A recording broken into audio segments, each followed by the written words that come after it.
Welcome back to another edition of Coach's Corner. I'm Michael Manny, and we're here at Cromer Stadium with the head coach of the Panthers, Gary Cook. And, Coach, 1 week to go before playoff time, but first off, really tight battle with the top five Yeah, team in it's 4A and Bradshaw. another close loss to a high quality opponent, and a good thing. Disappointing because we were in position to have a chance to win. It was tied in the fourth quarter. I think the most important thing to me, other than that disappointment, is the way that our guys fought back. We had a terrible start. We were down 14-0. Just about 5-6 minutes into the game, and we fought back from that, and then we were down 21-6, and we fought back to tie that game at 21-21. We got a score of the last series of the half, and then the first series of the third quarter, which is always a really big deal. And hey, our guys competed, they played hard, and they were in a hole, so I just, once again, we didn't win, but I think it shows how good a football team we have, and I think it's encouraging for the possibilities of a playoff run. What did that show you about the resolve of your team with that going down two scores early, and like you Yeah, said, the score at the end of the first half, and that they one at the they start of the third? compete. Our guys always compete. That's one thing I never have to worry about. We might make mistakes, we might do this, we might do that, but they always compete. So never a worry about that. And I know that onside kick after you tied the game up got called for illegal touching. What did you see from your vantage point Okay, there? first of all, it wasn't actually an onside kick. It was supposed to be a kind of a squib kick, not a true onside. But here's what the ruling was. We came up with the football, and evidently a few years ago, they changed the rule on that. I didn't know that. I'm going to be honest, the official on my sideline was unaware of this. That ball has to hit the ground before you can recover it. That's what the ruling is. Technically, it's correct. I think, again, I didn't know that. The official on my side didn't know that, but the ruling was correct. Actually wasn't supposed to be an onside as much as a squib, but we'd had one the previous kick where we got it just where their second line guys had to go back and catch it, and that's what we really wanted to try to do.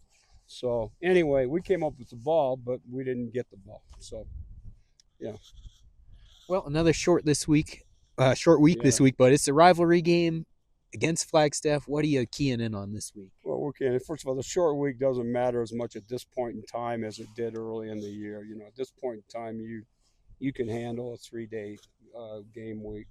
The focus is what we have to accomplish. A victory on Thursday night is going to give us two things here that have not happened that often in recent Coconino history. It'll be the third winning season in a row and a third playoff in a row. And each of those things have only happened once all the way back to the turn of the century. So, we've got some disappointments with this season. We wanted it to be more. Hopefully, it's still going to be more.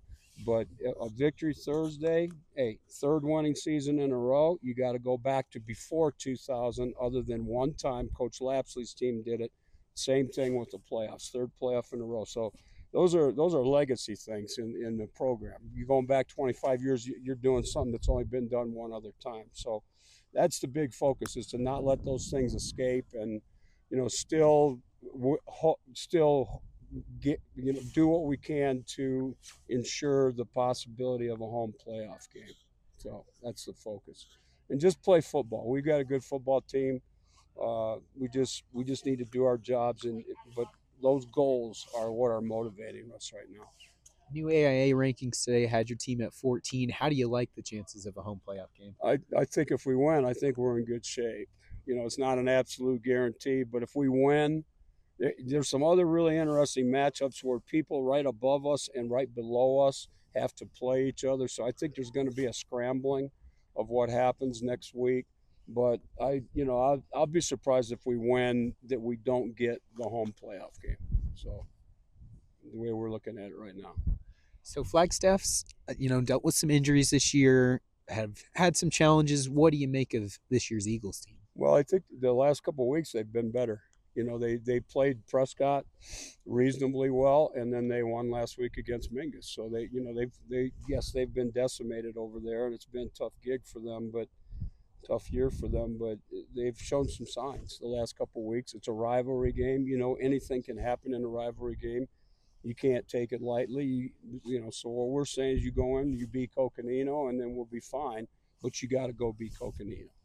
So What's the excitement level for your players? Because I know it's a small town. A lot of these kids have grown up together. What's their excitement level matching it's up? a huge game. I mean, it's I've been involved in a lot of rivalry games, but this deal here it's hot. There's no question about it. It means a lot to people, and it's a town that's relatively small, and people have a tendency to stay in the town for other parts of their life, or so there's no way to minimize it. It's a hot rivalry without question. So Well, Coach, so grateful for your time throughout yeah, the regular season. Best of luck on Thursday. good. Okay, hopefully we'll see you next week again. That's the hope. That's the hope. Okay, man. Thank you. Welcome back to another edition of Coach's Corner. I'm here at Flagstaff High School with the coach of the Eagles, Mickey Clemens, and Coach, complete team win last week at Mingus. Just give me your takeaways on what you saw last week. Yeah, it was good to see the guys rally and get a win in a close game. And I know both teams have been struggling this year. I think we both had fun playing in a tight matchup, and Mingus played well, and we were lucky to get the win. But we did a lot of things well at the end, and overcame some mistakes. And it was fun to get that win in our pocket and move on to the next one. Another great day for the running game. Tayan and Adon both combined for over 150 yards rushing. But how are you seeing your offensive line really gel together here these last couple weeks? Yeah, they're really playing well together. They're communicating well, and then they're having fun too, And so I think they're really starting to see that the hard work is paying off, and that they can really be the engine that drives the offense. So they're playing well, and I think the thing that makes them strong is the way they play together, their camaraderie and their teamwork. Well, rivalry week, taking on Coconino later on this week. So what do you focus on another short week? Are you keying in on this week?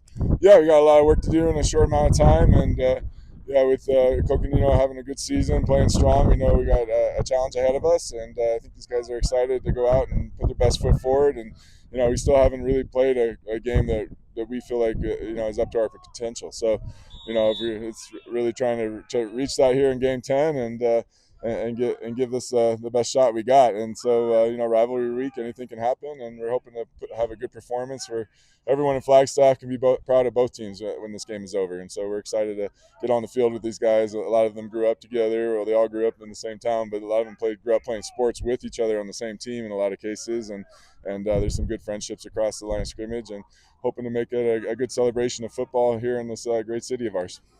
What is the excitement for all your players? Because it's a small community. They all know each other. What is their excitement like coming into the game Thursday? Yeah, I think it's excitement. They do feel some pressure too, and some nerves, and nothing's better to take care of those things than to get out in the field and kick off the football and get after it. So I think that'll be nice to get started and go have some fun together.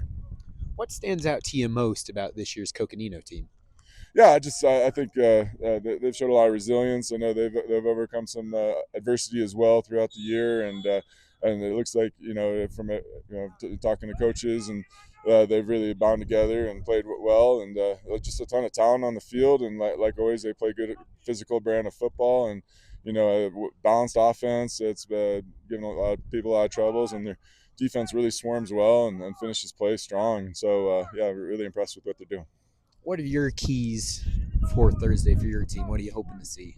Yeah, I think sustaining drives on offense, not shooting ourselves in the foot, and establishing that run game is going to be big, and then capitalizing on big play opportunities. We've had a few that were just off the fingertips, and some of these long passes, and it just feels like we're not yards away. We're just inches away from making big plays that are leaving those on the table. So I think if we can convert on those on offense, and then defense really just they've been improving it week after week, and stopping the run and finishing tackles and preventing big plays. But just like any game, I think turnovers will tell a big part of the story.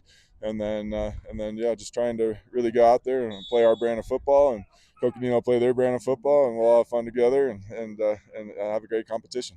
Coach, so grateful for your time every week this season. Thanks so much. We'll see you on Thursday. Yeah, thanks for all you guys do, and appreciate your support throughout the year. Thank you. We'll see you Thursday. Okay, take care.